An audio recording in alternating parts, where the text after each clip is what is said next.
Life میں جتنی بھی پرابلمز ہیں ان کا سلوشن جو ہے نا وہ پرووائڈ کر دیا جائے. اور یہ جو وظیفے ہیں سبحان اللہ یہ قرآن و حدیث سے ثابت وظیفے ہیں، اور اگر ہم ان وظیفوں پہ اور ان اعمال پہ عمل کریں گے تو انشاءاللہ ہماری زندگی میں سکون، چین، اطمینان بھر جائے گا اللہ اور اس کے رسول کے وعدے کے مطابق. اللہ سبحانہ و تعالیٰ نے بھی ہم سے قرآن و احادیث میں بہت سارے پرومسز کا وعدہ کیا ہے، اور اللہ کے نبی نے بھی ہمیں وعدہ کیا ہے. مجھے پچھلے کچھ عرصے میں بہت سارے سوالات لوگ بھیج رہے تھے کہ میرے جو فیملی ٹائز اچھی نہیں ہے، فیملی اسپیٹس فیملی کے ساتھ چھوٹے موٹے جھگڑے ہو رہے ہیں، فائنینشیل کرائسس ہے، اسٹریس سے ہم گزر رہے ہیں، دیر از ایموشنل ٹرموائل، عجیب سا فیئر ہے کچھ چیزوں کا، ڈیتھ کا فیئر ہے، انسکسیسفل ہونے کا فیئر ہے، فائنینشیل ریسٹرینٹس کا فیئر ہے، پھر انزائٹی ہے، ڈپریشن ہے، کچھ ڈائیورسز کے ایشوز ہیں، کچھ ہراسمنٹ کے کیسز ہیں. تو سبحان اللہ بہت سارے ایشوز تھے، اور مجھے بہت سے لوگ کہتے ہیں ہمیں وظیفہ بتائیں، ہمیں وظیفہ بتائیں. تو میں نے سوچا کیوں نہ میں کچھ وظیفے کمپائل کروں قرآن و سنت سے، اور میں سب کے سب آپ کو 1 گھنٹے کے اس ٹاپک میں بتا دوں. ایک اور بات بھی یاد رکھیں کہ اللہ تعالیٰ ہم سب کو ٹیسٹ کریں گے. No exceptions, we all will be tested. ہم میں سے بڑا چھوٹا، امیر غریب، کالا گورا، عرب عجم، کوئی نہیں بچے گا. اللہ تعالیٰ ہم سب کو ٹیسٹ کریں گے. اس کی دلیل کیا ہے؟ اللہ تعالیٰ قرآن میں فرماتے ہیں اعوذ باللہ من الشیطان الرجیم وَلَنَبْلُوَنَّكُمْ بِشَيْءٍ مِّنَ الْخَوْفِ وَالْجُوعِ. ضرور بضرور بے شک ہم تم لوگوں کو لازمی آزمائیں گے. من الخوف والجوع، خوف سے اور جو سے، وَنَقْصٍ مِّنَ الْأَمْوَالِ وَالْأَنفُسِ وَالثَّمَرَاتِ وَبَشِّرِ الصَّابِرِينَ.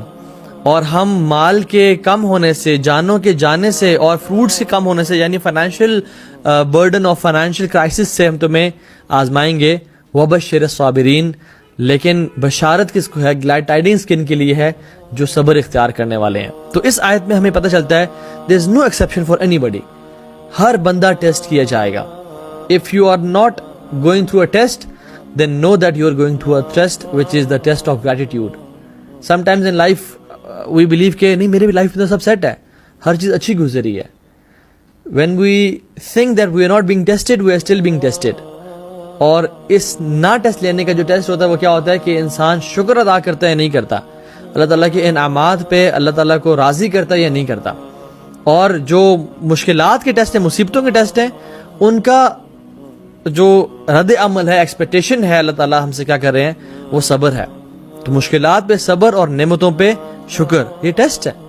Every reunion is followed by separation, ان مع العسر یسرا. Every good times are followed by bad times. Every laugh is followed by a cry. تو we all will be tested in life. Now کامیابی کے وظیفے.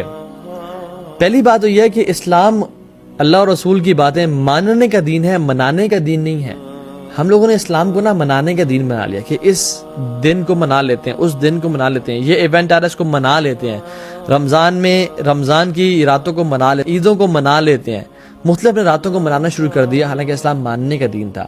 میں آپ کو یہ کانسیپٹ کلیئر کروں کہ اسلام میں یہ جو لاکھوں کے حساب سے تسبیحیں جو لوگ آپ کو دے دیتے ہیں نا، یہ اس کی کوئی دلیل اس طرح سے نہیں ہے. آپ کو پتہ علماء تو یہ بھی لکھتے ہیں کہ جو میکسیمم اذکار، جو کوانٹٹی وائز جو اللہ نے سب سے زیادہ دفعہ پڑھنے کو بولا وہ کیا ہے؟ 100 سے اوپر اذکار سنت سے ثابت ہی نہیں ہے.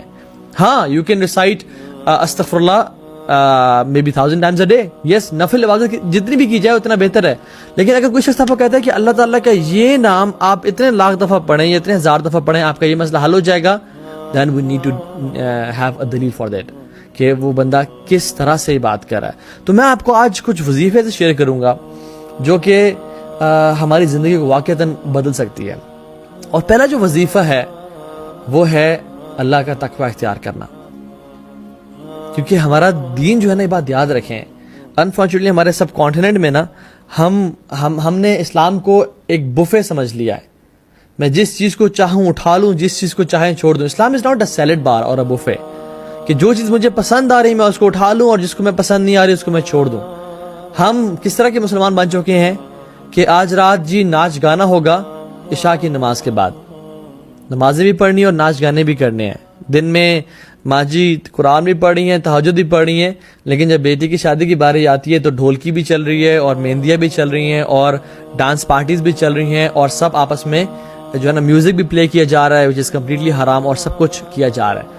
کیونکہ وہ چیز مجھے نا پسند نہیں ہے, تو اس لیے میں اس کو چھوڑ دوں گا. حالانکہ اللہ تعالیٰ ہم سے کیا ایکسپیکٹ کرتے ہیں, یا ایھا الذین آمنوا ادخلوا فی السلم کافہ, اے لوگوں جو ایمان لائے ہو, ادخلوا فی السلم کافہ, اسلام میں پورے کے پورے داخل ہو جاؤ. یہ 50-50 دین نہیں چلے گا, یہ بفے کا کانسیپٹ اسلام میں نہیں چلے گا.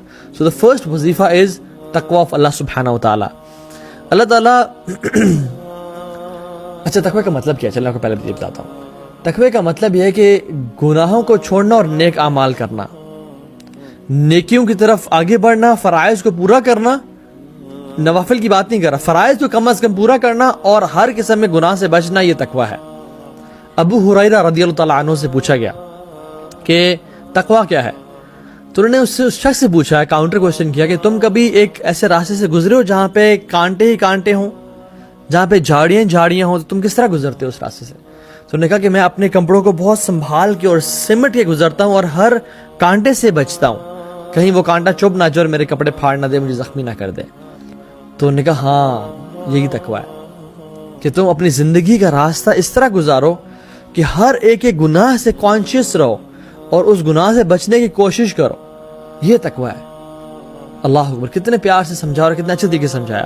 اور اللہ سبحانہ تعالیٰ کہتے ہیں واتقوا اللہ ویعلمکم اللہ, تم تقوی اختیار کرو, تمہاری زندگی میں جو مصیبتیں ہیں, مشکلات ہیں, تمہیں پتہ نہیں کہاں جانا, اللہ تعالیٰ تمہیں گائیڈ کر دیں گے, تمہیں سمجھا دیں گے, تمہیں راستہ دکھا دیں گے. واتقوا اللہ ویعلمکم اللہ, تمہیں اللہ تعالیٰ سمجھا دیں گے, بتا دیں گے کہ اصل راستہ کون سا ہے. واللہ بکل شیء علیم, اور اللہ تعالیٰ ہر چیز کو جاننے والے ہیں.